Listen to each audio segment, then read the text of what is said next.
discovered CB1 and CB2 receptors respectively. Right? One is in the blood and one is in the nervous system.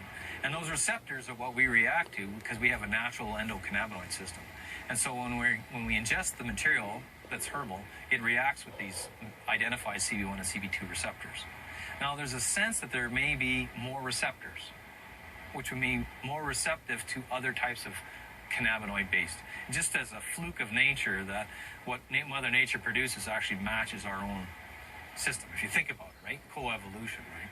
And it just so happens to match in that one form for us to, and some, it just is a fluke. But it's just like every other, like how aspirin made from willows affects pain.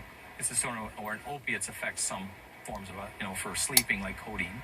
It's a sort of the same thing. Cannabis has the cannabinoids that react with our own system, and that's why it works. My father was diagnosed with cancer. He tried a number of different things, decided to go the chemotherapy way, and as an alternative sort of a medicine, I had been suggesting the possibility of using phoenix tears to maybe stop the progression of the cancer that was growing in his body. So we acquired the phoenix tears, and I tried it to make sure that it was going to be okay for my dad. I was just skeptical at first because I didn't know what it was going to be like. So I tried a small amount of it, thinking, okay, I'll try this and see if Dad's going to be able to handle it. So I tried it, and I was affected. I had some mild euphoria, but in the end, I found it to be tolerable, and thought that it was a great thing that we could try alternatively for Dad. If you look in Exodus 30:23, you'll find something called cannabosum, and that means canna means cane, and bossum means stinky or smelly. That's what cannabis means, stinky stick. And this area of the Bible, of the Old Testament, was a list of ingredients in the holy anointing oil. And that's where we get the words Christ and Messiah from, the anointed one. So the anointed one was, they poured like 9.5 pounds of pot in 1.5 gallons of olive oil all over them. And they got really high just through the skin. And they would pour this stuff on the incense altars, and it would fill up the tent with smoke. And so that was what Moses did. And he would forbid anyone but prophets, priests, and kings to use this holy anointing oil and send off into the desert anyone else who used it. The frustration, people that use marijuana, it's growing. But many marijuana users, which is somewhat surprising, it's been somewhat surprising to me to learn, is that many marijuana users do not drink alcohol, and many marijuana users don't use any other drugs. They don't use any other drugs. They don't even use Tylenol. They won't use any other drugs. They will only use marijuana. And the fact that people are required to have a prescription for something that they can grow in their own home or grow in their backyard without adding chemicals, without adding anything, just a seed planted in the ground, and it grows. They're required to get a doctor's note to say that they can smoke what they can grow right in their own home. And that really is frustrating for people. And so I understand the frustration, and I understand the concept that people say, why should I do this? So I'm not going to. What is your opinion about the law in regards to marijuana? When it comes down to cases like this, it's stupid. It has to be available, whichever way you can get it. It doesn't matter whether it's legal or illegal. If it alleviates pain, you need it. And there's nothing you wouldn't do to get it? Yeah. And the rest of it, it's, like the people who are criminals make their money off of it. They'll make their money off of selling anything. And, but when it's used for medicine, somebody wants to make money off of it. Mm-hmm. Like, I mean, from the criminal element, right, or the pharmaceutical drug companies, because they can't make anything off of it, right, or enough off of it. Well, and I think it doesn't have power anyway. Well, see, and that's what we we want to change the structure and the beliefs. When I went to school, I was taught just say no to drugs. Yeah. That marijuana was the root of evil. And when I looked at the history, what I found through the studies of history was what I was taught was false. It was a lie. One of the challenges around marijuana is that a lot of people's lens through which they view marijuana might be one that's generational, and that it's based upon their experience of marijuana available in the 60s and 70s with maybe, a 6% THC content. Well, now we're 2 or 3 times that because of the cultivation of marijuana and hydroponic gardening and so on. Much more concentrated THC content, stronger, more potent drug, and it does have psychoactive properties. Some people run into problems. Some people do have a withdrawal syndrome when they stop. Some people do have negative consequences in terms of a loss of motivation and so on, and attention in terms of work and school, and performance suffers as a result. But there are other people that are exposed to it that don't run into problems. No different than alcohol.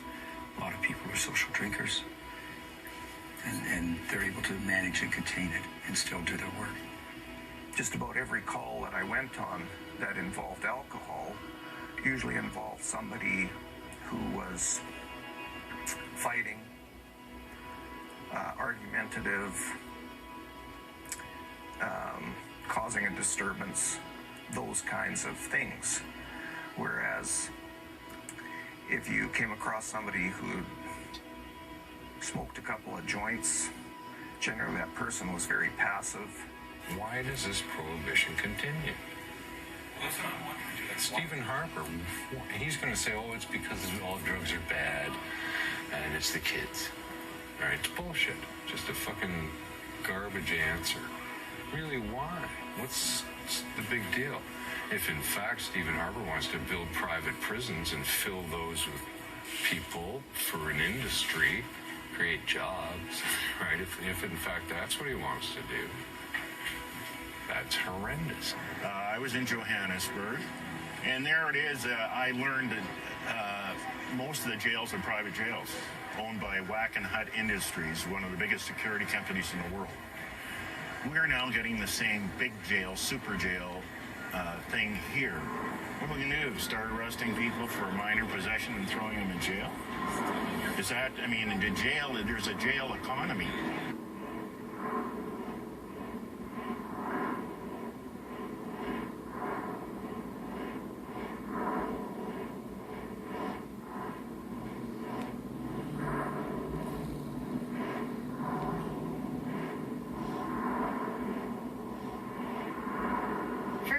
If we want to talk about civil liberties and human lives and the human cost of the war on drugs, we need to stop arresting people and putting them in prison for a harmless activity, for a peaceful activity that isn't causing any harm to anyone beyond the prohibition of it. So these people who are being put in prison under this drug war need to go home. Even before, Bernie met you, I know she was on, there was about 5 or 6 different types of pills that she was taking. And or now. Yeah, it's got to be more than that. And since she started taking it, that's been, he fold out like it's about 5 or 6 that she hasn't had to take. Mm-hmm. And just the difference that it's made. She's sleeping a lot better. The pain, I can't imagine pain, but from what I see from my own point is she's tolerating the pain a lot more. And at this stage, I know she doesn't have much time left. But I think like for everybody, that's near and dear to her. It's all about the comfort level.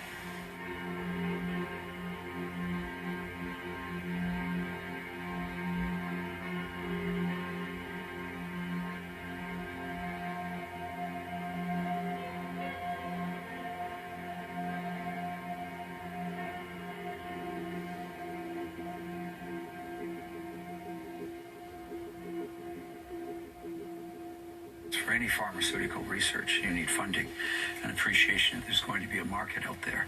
So there's cannabinoid research related to pain and muscle spasticity in a way that gets beyond the smoked formulation.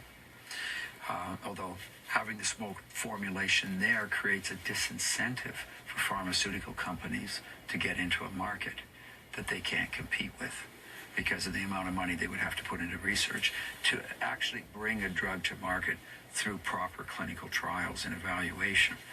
So there's that issue. There's the research issue. I would like to get arrested.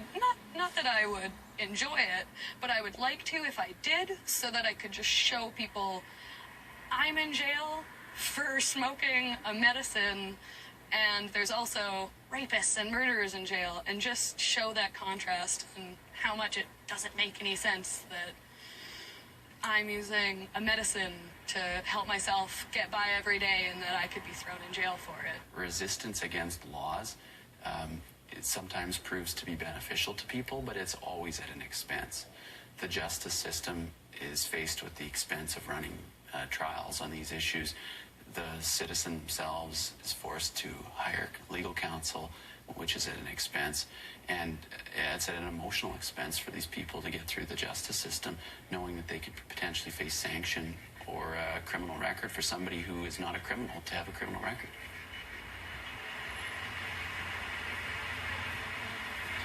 I've never seen a march in the city of people saying we want tougher pot laws.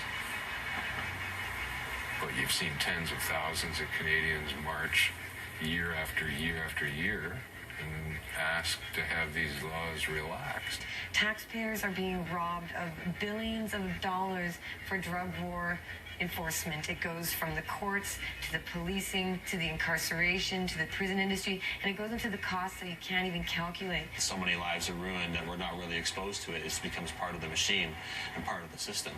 But a lot of people get processed through the justice system in both countries, and for most of them, it's even if when they get out of jail, it's still a lifelong penalty that you carry.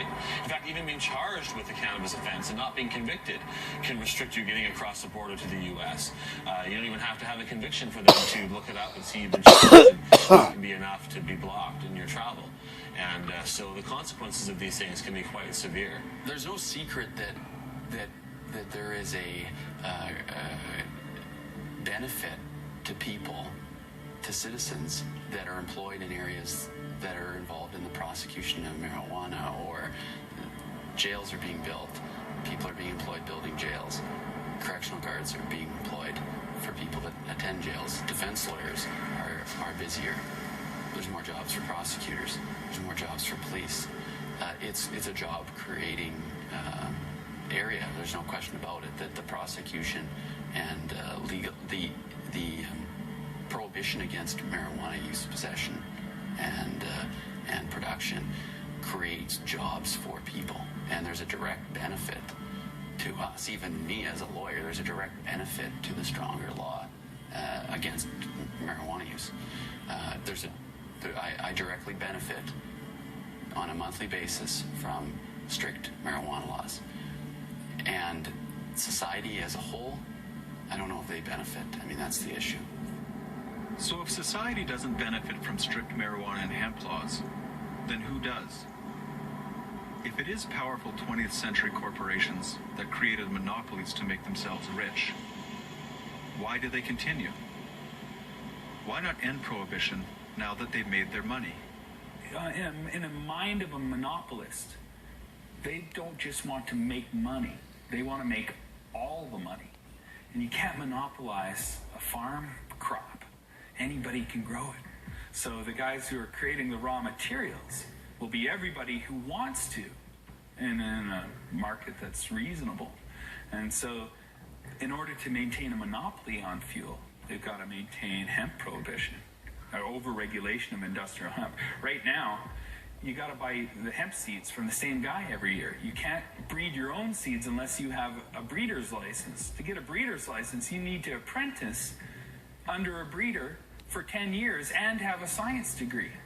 It's easier to be a brain surgeon than be a hemp breeder.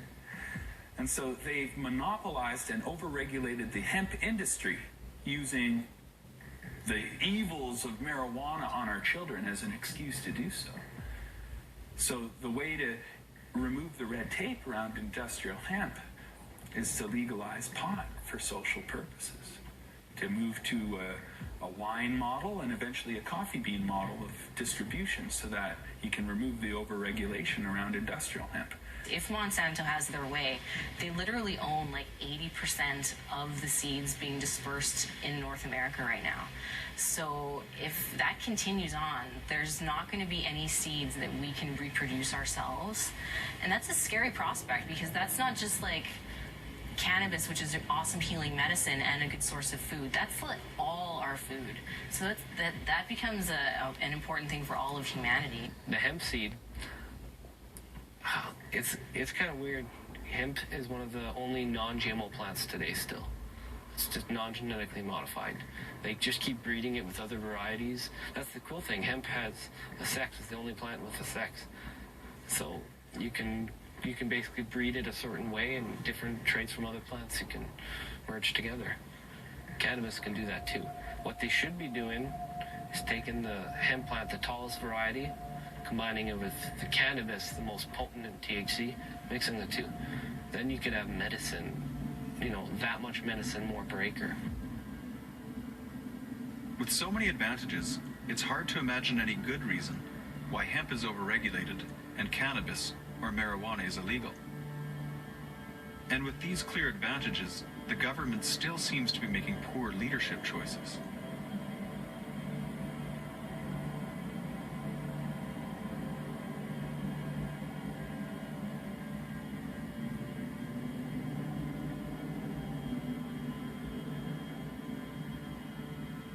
We've made a lot of progress in terms of getting things changed in Canada, but the laws themselves have actually just been getting worse.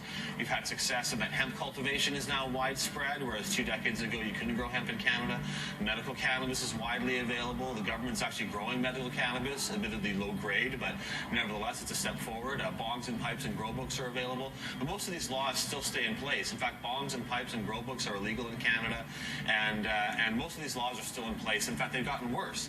The same day that Washington and Colorado in the U.S. passed their wonderful referendums to legalize cannabis at the state level.